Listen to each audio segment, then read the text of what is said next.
চলতি মাসে এ যাবৎকালের সর্ববৃহৎ সামরিক কুচকাওয়াজে নতুন অনেক সমরাস্ত্রের পাশাপাশি যুদ্ধজাহাজ বিধ্বংসী হাইপারসনিক ক্ষেপণাস্ত্রও প্রদর্শন করে চীন। এর মাধ্যমে বিশেষ করে যুক্তরাষ্ট্রকে এই সতর্কবার্তাও দেওয়া হয়েছে যে ভবিষ্যতে কোনো সংঘাত হলে শব্দের চেয়ে ৫ গুণ বেশি গতিসম্পন্ন এইসব হাইপারসনিক ক্ষেপণাস্ত্রের আঘাতে তাদের $১,৩০০ কোটি বিমানবাহী রণতরী সমুদ্রের তলদেশে হারিয়ে যাওয়ার আশঙ্কা রয়েছে।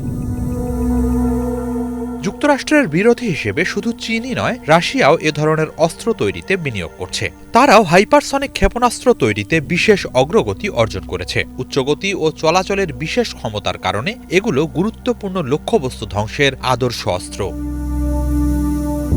তবে চীনের তুলনায় যুক্তরাষ্ট্র হাইপারসনিক অস্ত্র তৈরিতে এখনও অনেকটা পিছিয়ে আছে। মার্কিন গণমাধ্যম ফরেন পলিসির এক বিশ্লেষণী প্রতিবেদনে এই তথ্য জানানো হয়েছে। আন্তর্জাতিক রাজনীতি নিয়ে কাজ করা ওয়াশিংটন ভিত্তিক প্রতিষ্ঠান centre for strategic and international studies CSIS এর জ্যেষ্ঠ ফেলো টম কারাকো বলেন, আমরা যখন সন্ত্রাস বিরোধী কার্যক্রমে ব্যস্ত ছিলাম তখন চীন হাইপারসনিক অস্ত্র প্রযুক্তি নিয়ে কাজ করেছে। সে কারণেই এক্ষেত্রে এগিয়ে রয়েছে তারা।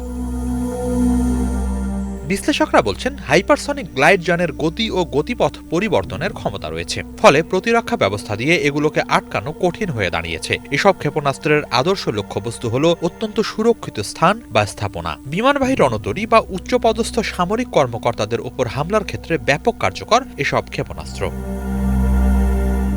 সাম্প্রতিক সামরিক কুচকাওয়াজে চীন বিভিন্ন ধরনের হাইপারসনিক অস্ত্র প্রদর্শন করেছে। এগুলোর মধ্যে ছিল YJ-17, YJ-19 ও YJ-20 ক্ষেপণাস্ত্র। ২০২০ সাল থেকে চীন সেনাবাহিনীতে DF-ZF হাইপারসনিক গ্লাইড যান সরবরাহ শুরু করেছে।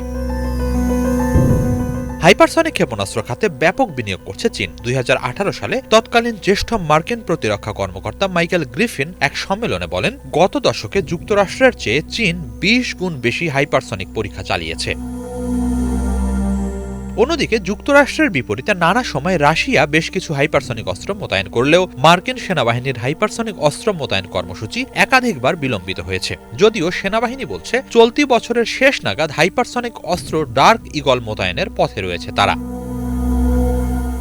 এছাড়া যুক্তরাষ্ট্রের বিমান বাহিনীরও দুটি গুরুত্বপূর্ণ হাইপারসনিক কর্মসূচি বিলম্বিত হচ্ছে। নথিপত্র বলছে, এসব ক্ষেপণাস্ত্রের গঠনে সমস্যা দেখা গেছে। তবে ২০২৬ সালে যুক্তরাষ্ট্রের বিমান বাহিনী ARRW মিসাইল উৎপাদন শুরুর চেষ্টা করছে। এছাড়া ২০২৭ সালে ACM মিসাইল উৎপাদনেরও পরিকল্পনা রয়েছে। এদিকে কাগজে কলমে হলেও ট্রাম্প প্রশাসন রাশিয়া ও চীনের সঙ্গে হাইপারসনিক প্রযুক্তির ব্যবধান কমাতে আগ্রহী। এবছর ফেব্রুয়ারিতে নিয়োগের এক শুনানিতে দেওয়া বক্তব্যে যুক্তরাষ্ট্রের উপ প্রতিরক্ষা মন্ত্রী স্টিভেন ফাইগানবার্গ বলেন, যুক্তরাষ্ট্র হাইপারসনিক অস্ত্রের পেছনে খুব কম ব্যয় করেছে। সে সময় এই খাতে ব্যয়কে জাতীয় নিরাপত্তার জন্য অপরিহার্য বলে অভিহিত করেন তিনি।